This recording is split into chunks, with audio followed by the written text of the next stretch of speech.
All right, folks. Well, we will go ahead and get started. Thank you again for joining our webinar today, Solar Mythbusters. Before I jump in, I'll just share a brief summary of what to expect from today's webinar.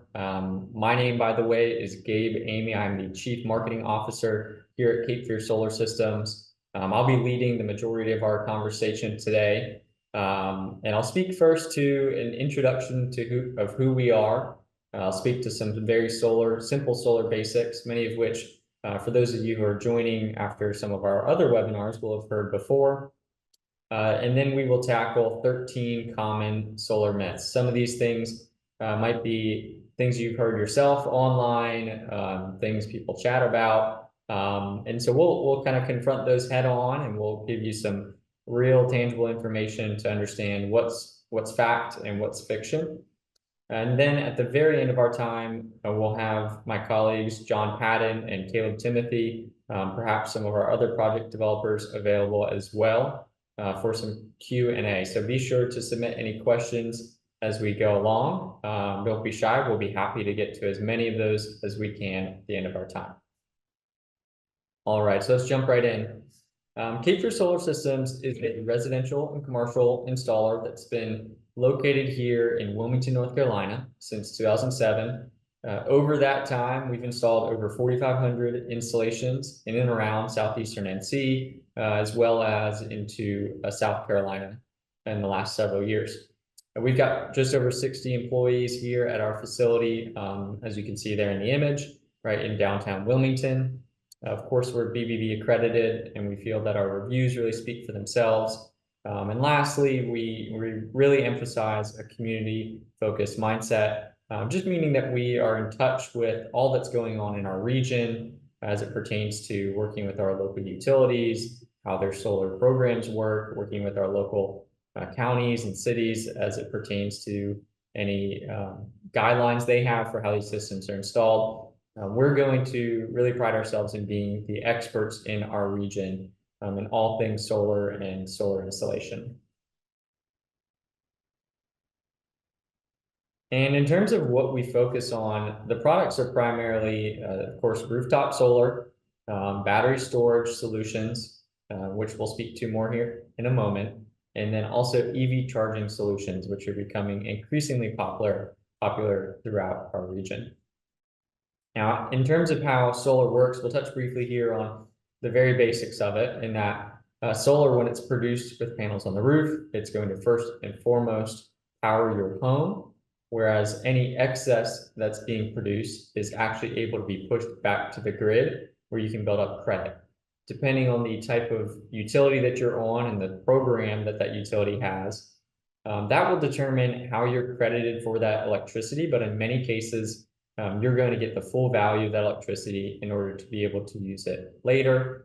If not, then there could be great value in having a battery available on site, so you can charge that battery and use the energy later when it might be more advantageous for you. But the biggest reason many folks look at investing in a battery is so that they can have that battery storage available in the event of an emergency, where they would be able to continue charging and then discharging that battery throughout the period in which power might be out, essentially powering their home indefinitely when properly sized with solar. All right, so we'll go ahead and jump in here now to our 13 myths. The first solar myth is HOAs can prevent you from installing solar on your home. So we know this not to be true. I mean, HOAs have actually very limited power, thanks to the North Carolina Solar Access Law, as well as a recent case just 2 years ago of Farwig versus Belmont. Essentially, what these two cases determined is that HOAs cannot deny the installation of solar outright. However, HOAs can influence the location of solar panels on a home only if it does not deny what they call reasonable use. Now, as your local installer, what we're going to really do is help advocate on your behalf by handling an HOA application process and working with our local experts in HOA law to navigate cases where HOAs might also be out of place. Now, HOAs also have to have legal guidelines in place in order to effectively influence panel location. Historically, many HOAs would use very standard language to say, essentially an all-encompassing, a blanket restriction, where they might say that we have the power to limit any things as our discretion allows. Guidelines like that are sort of blanket guidelines are no longer going to be able to impact and influence the installation of solar. They have to have legal and specific guidelines in place in order to actually influence panel location. In many cases, we, in working with a project developer on our team, are going to be able to design a system to adhere to even some of the more strict guidelines that a community might have. And in many cases, we're able to install a system that's going to accomplish all of your goals despite that. So we just want to encourage folks that if you have an HOA, it doesn't mean you can't go solar. I have an HOA and I have solar in my home. It was certainly a process, but it's one that we're here to help navigate. There's some resources there as well if you're interested in terms of the NC Solar Access Law, as well as the Farward versus Belmont case. This is becoming increasingly a more popular issue in other states as well, as solar energy generally becomes more popular. Now, our second solar myth is that solar only works during the summer. Oftentimes we hear people say that surely when there's more sun, that's going to be the only time it's going to be beneficial. What happens in the winter when it's cold? We just want to assure you that solar energy is going to be produced throughout the year. But there are several factors that impact the overall solar system output. Thankfully, we're able to use a sophisticated software that takes into account all of the factors at play, including the length of day, the orientation of solar panels on solar array on your roof, the time of the year, which is going to figure in the angle of the sun. And you can actually see in these two images, the one on the left, the yellow bars are a curve of the production over the course of the year. Naturally, the longer the day, and essentially those spring into summer months, of course, we're going to expect more production. And it also happens that the sun is higher in the sky, producing often a higher result. Whereas the shorter the day, as well as a lower sun in the sky in those winter months, is often going to result in lower performance in winter months. But as we can see here, certainly a significant portion, and even in months like November and February, most, if not all, of the bill is being covered, with the orange bars here being consumption. Now, as we see here on the picture on the right, we're actually able to track the pattern of the sun over the course of the year as well. So our project developers, when they're designing a system, are going to be able to look at what time of day we're looking at, what month, as well as what day itself. And we can look at where the sun is going to be at in the sky and account for how much production or how much sun that roof surface might receive during that time. And now jumping to solar myth number 3. Installing solar on your home is never going to pay for itself. This is something we hear quite a lot. It's perceived that solar is a significant investment. It's going to cost a lot, so it can be difficult for folks to see how it might eventually pay for itself. So some basic figures here are just that the average return of these systems is achieved somewhere between 8 and 12 years. However, with the cost effectiveness of new technologies, we're actually finding that number trending down. With that come an average utility bill savings of about $180 a month, with some of our customers achieving the upper 200s, maybe even $300 in some months. It also allows for insulation from future rate increases. So the money that you're going to save on your utility bill now might be $180 a month, but as time goes on and rates from the utility otherwise would be increasing, you are going to see that your savings as a result are also increasing as well. And those increases over the last several years here in North Carolina, historically have been about 4% for a long time. The last couple of years have actually been closer to 6 to 8%. And recently, some of the primary utilities in the Myrtle Beach area have announced increases as well, with as much as 9% increases coming this year. This graphic here is actually from a system designed this last week, demonstrating with even a conservative rate increase of 3.5% year over year, you can expect to see a return on the system like this one, somewhere around that 9 to 10 year mark. So just some simple benchmarks. I mean, that at the end of the day, that results in a return on investment somewhere between 8 to 10%, in some cases, even more than that. And for solar myth number 4, a rooftop solar system won't hold up during a major storm.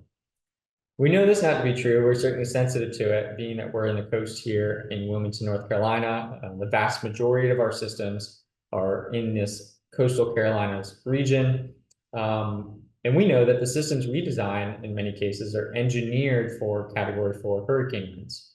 And that's just a result of the local permitting requirements we have. These systems have to be configured in this way, and that means meeting about 150-mile-per-hour wind loads. And in our 17 years of business, we've never had a panel come loose from a roof or anything of that nature. And that's just a result of the quality craftsmanship, making sure that when we permit and engineer a system, we're installing it as designed and it's going to stand that test. Now, if damage does occur from a tree branch or fallen tree, it would still be covered under insurance claim. So we want to give peace of mind there. And finally, it's worth mentioning that these panels are also rated for minor hailstorms. They're rated for about 1-inch diameter hail at up to 52 miles per hour. We've experienced some really minor storms over the last couple of years that might have resulted in this type of hail, and have had no reported damage. It might not take a golf ball from your local golf course and take that to the chin quite as well, but in many cases, these storms are not impacting the systems in the way that many folks would fear. Solar myth number 5 is that installing solar will void your roof's warranty. We hear this one quite a lot. Folks are always nervous, especially when you've invested in a brand new roof, that it might void your roof warranty. And it's important to note that installing solar will not void your roof's warranty as long as it is installed by a qualified and experienced installer, one like Cape Fear Solar with certified professionals in the solar installation field. It's also important the installer follows the manufacturer's guidelines for installation. These attachments that are used to secure to the roof are specifically manufactured and designed in collaboration with the roofer to ensure that it's going to maintain that warranty and be installed in a manner that doesn't risk any loss of integrity to that roof. So as long as we've installed it in that manner, you can expect that your warranty will continue to be in coverage. It's also important that there's no additional damage to the roof. So you're going to want to make sure you're working with a solar contractor that is taking great care with the way that they're handling an installation of the roof. We have a couple install images here, and we just want to point out that this is the case not just for your standard asphalt shingle or architectural shingle roof, but also for your standing seam roof, which we know is quite the investment. And one thing that's always neat for homeowners to know is that we actually do not penetrate with those attachments to the standing seam metal. We're actually securing to the seams themselves. That's a clamp that essentially grabs onto that seam, which means we're also have less penetrations. So fewer opportunities for leaks, even in the event of the most extreme weather. So yeah, that's a little bit of background on roof warranties. We also, of course, have great relationships with several of our roofing partners in and around the region and help to make sure that we're staying as updated as we need to on any developments in the roofing field. All right, so solar myth number 6 is a simple one, right? It's that solar is a fad. So we hear this from time to time, not as much as we have had maybe 3, 4, 5 years ago. But just some basic things to sort of dispel this would really be to highlight the increased demand of solar, largely as a result of wanting to combat increasing utility costs. The rates from the utilities continue to go up, with people having no choice how to combat them other than to produce the energy themselves. There's also increasing critical peak demand, meaning with more folks on the grid, the demand for electricity from the grid at certain times continues to increase, which means that the utility has to find a way to hedge this. They need to be able to have more distributed generation. and they're starting to incentivize homeowners to participate in that, whether it be installing solar or potentially installing a battery storage solution as well. And then a simple one is home electrification. People are using more electricity than ever before. We're getting more efficient in that way that we use electricity with our certain appliances, but everything that we use is electric, and everything we continue to innovate ends up being electric. So we're adding more and more to that list and more usage to our home. Also, investment in the industry just continues to increase as well, and it's really been bipartisan, right? So we've seen things like the Inflation Reduction Act really spike increased investment into domestic manufacturing. However, there's a lot of money backing R&D for battery storage solutions, as well as electric vehicle integrations. So a lot of money being poured into the sector, producing jobs, supporting the economy, in ways that really is only forecasted to increase over the next decade. So about halfway there, we'll jump into solar myth number 7, which is that installing a generator is more cost effective than a battery. This is one we hear quite often. So what we're going to do real quick is just break down what we have heard oftentimes are the investment costs of installing a generator and some of the pain points of what that might entail compared to what someone might expect the addition of a battery to a solar system to cost, as well as some of the additional benefits associated with that. So in terms of that generator, we hear oftentimes installing an automatic standby generator might cost between $13,000 and $20,000. That's going to be for your standard 20 kW, 24 kW standby generator. It's going to require routine maintenance. It often includes the necessity of a large propane tank on site, which takes up space, needs to be buried, and still is going to leave you dependent on a propane company in recurring costs of propane. A couple things to add here real quick are just that we also often hear the complaint if they're loud, they make a ton of noise, they're irritating. And in terms of the dependency on a propane company, we've actually had several folks choose to invest in a solar and battery storage solution after having suffered through one of our larger storms like Florence and running out of propane and having no way for the truck with the propane to get to them and refill their tank. Whereas installing solar within a battery storage system, you're looking at an average cost between $13,000 and $25,000. Adding that battery to a solar system, that is. There's no routine maintenance required. It's powered by solar production, so it's going to continue to charge those batteries, recharge those batteries, and allow you to operate essentially independently for as long as you're able to manage it, which is something you can monitor from your battery's app. You're also eligible for a 30% federal tax credit, which with that investment cost can mean up to $4,000 to $7,500 in direct savings when you file for that credit and you're eligible. And you also may benefit from participating in certain virtual power plant programs. More utilities are beginning to create programs, whether it be through direct compensation in a program like a VPP, or if it's through a time of use structure that you can begin to realize additional savings by being able to store that energy and use it when it might be most beneficial for you.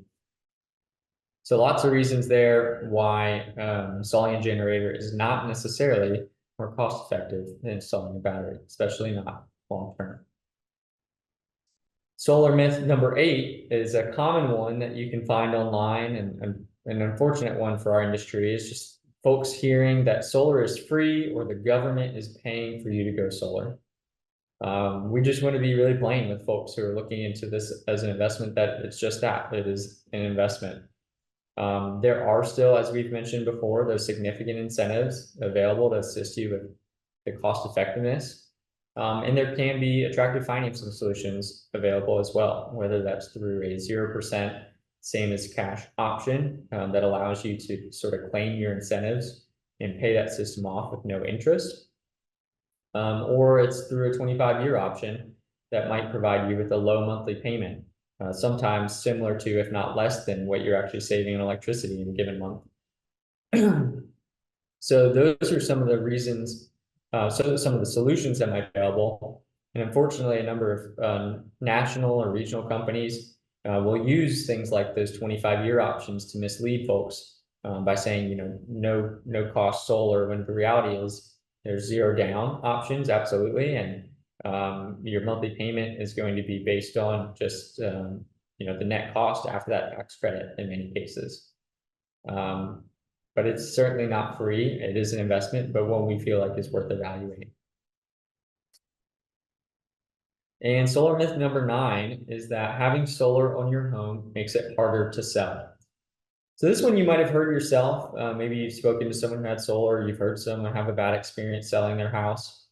And a couple things we want to focus on highlighting here first is that solar is shown to add value to homes when compared to similar ones without. There's an image here from Zillow's study that shows homes with solar panels sell for 4.1% more.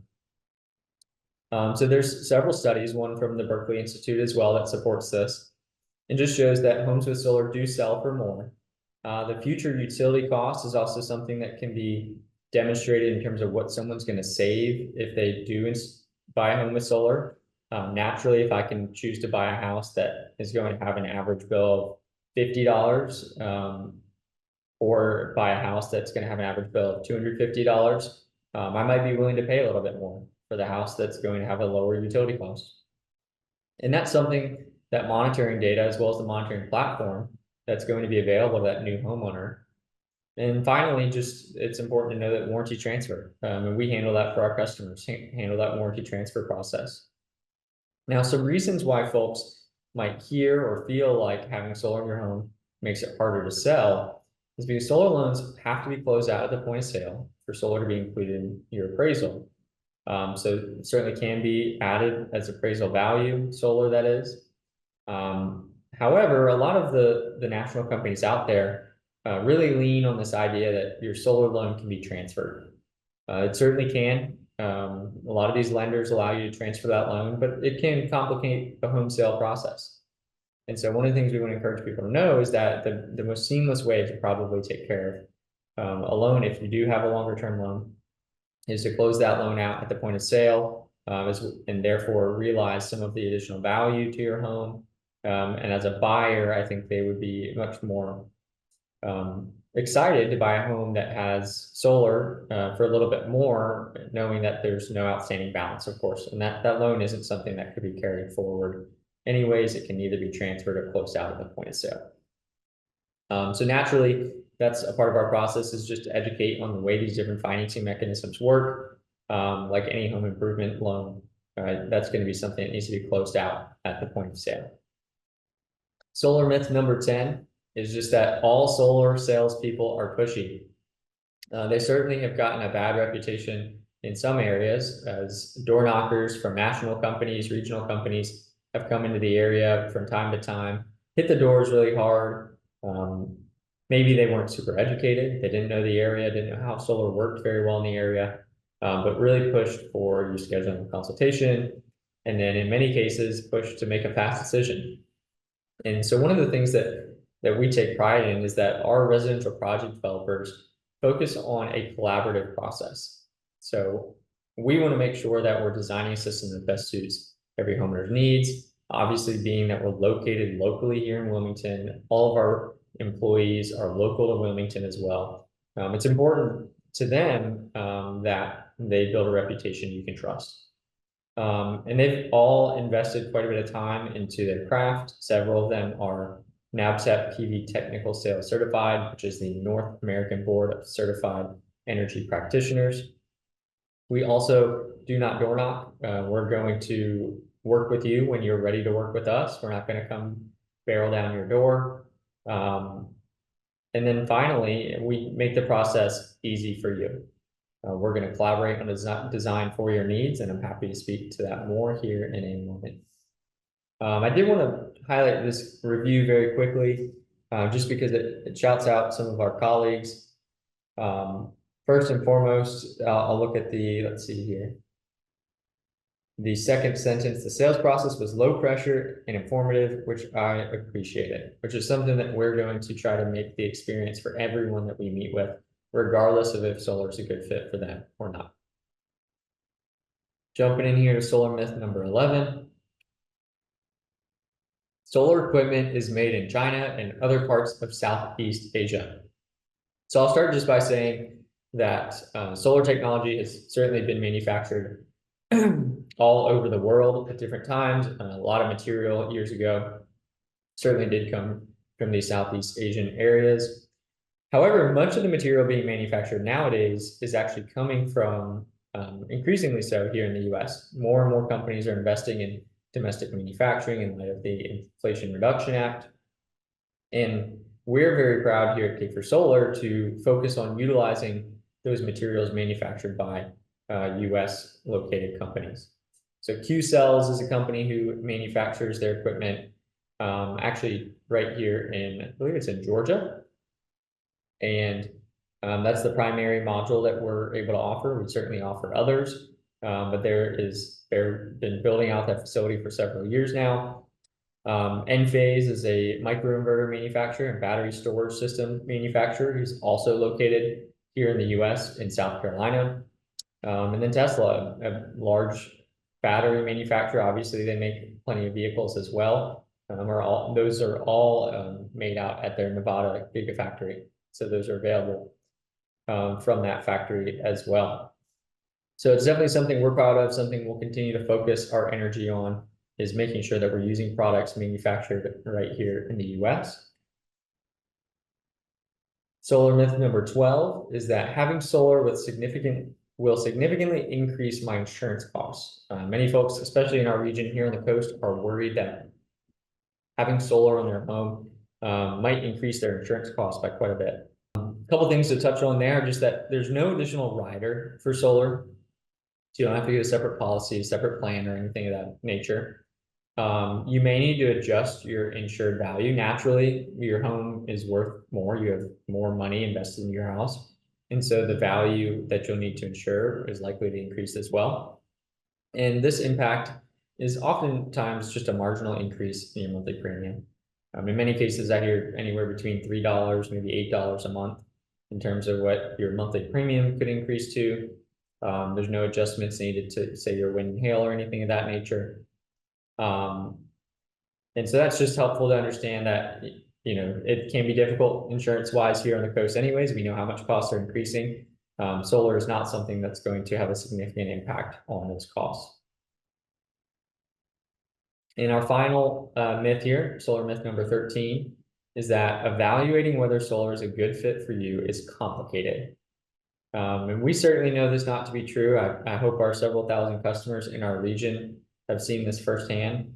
And the way that we ensure that exploring solar is not complicated, and we make it easy, is by laying out a very intentional process. So step one is going to be to contact one of our project consultants who will gather some very basic information about your interest, your address, take a quick peek at your home, and maybe ask about your average bill. And then they'll schedule a consultation where you'll meet with one of our residential project developers. That project developer will work with you to evaluate your current and future energy needs. They'll look at your roof structure, any shading that might be on site, and then they'll collaborate with you on a design to best fit your goals. They'll keep in mind, of course, your current and future energy goals, as well as your concern or not for hurricanes and outages and what role that might play in designing the system. And then ultimately, it'll be up to you to determine from all that information, that collaborated effort, if solar is in fact a good fit for you. And if you do take that step and you're prepared to make the switch to solar, then of course we handle the rest. And what that means is handling everything from the HOA application, the permit, the inspections, the installation, of course, itself. And we handle all of those steps along the way to ensure a smooth process all the way up to when your system gets activated. And so we just want to encourage anyone who's not taking those steps to feel free to reach out to our team. They'll be happy to navigate you through it. If there are any other myths that need dispelling, then they can do that too. But we'll go ahead and jump over here now to some Q&A. And it looks like we maybe have a few questions that have been submitted. All right, so a couple questions here. The first one, do you come to the Myrtle Beach area? The answer there is absolutely. We're located here in Wilmington and have no problems working in the Myrtle Beach area. We're actually a Santee Cooper trade ally. I know Caleb here's got a couple customers in the area already who are happy with their systems. And I know I have a couple of my project developers here. I'll probably pass this one over to you all if someone's ready. So the question is, how do I know if my roof is good for solar panels? I'd be happy to tackle this one if that's all right. Yeah, I would say going a little bit back to what Gabe was talking to, really, I think the best first step to take is to set up a meeting where we can go over some of your goals, because there's a lot of factors that will play into your roof being good. If you live in the middle of a forest, it's probably not going to be a great fit, but typically, depending on what you're looking to accomplish, we can typically find a solution that works for you. And if it doesn't, we'll certainly be sure to let you know.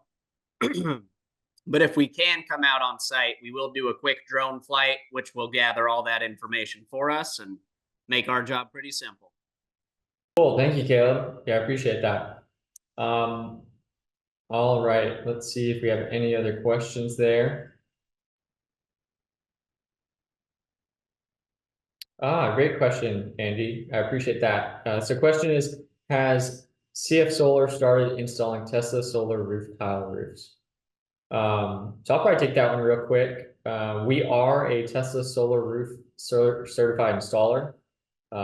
Recently became a certified installer and collaborating with a local roof partner of ours that we feel really excited about providing this luxury roofing solution to some of our customers here on the coast. We've not completed our first install yet, but are excited for the upcoming future being able to do that. So thanks, Andy. Yeah, I appreciate you asking and checking in on that. Here we go. Can I add more than one battery to a system? I'll pass that over to one of our project developers. Sure, Gabe. I'm happy to take that one. Appreciate it. So yes, obviously depending on battery manufacturer, that will determine how large we can scale the system. It is possible to stack over 40 kilowatt hours with most manufacturers. Cool, fantastic. Yeah, thanks for sharing that. And yeah, we have one of our customers actually who's chiming in here let us know he's having 5 Powerwall 3s installed this week. Yeah, we're super excited, Andy. Thanks for tuning in again. We really appreciate you being present here and definitely excited to see that final result. It's going to look great.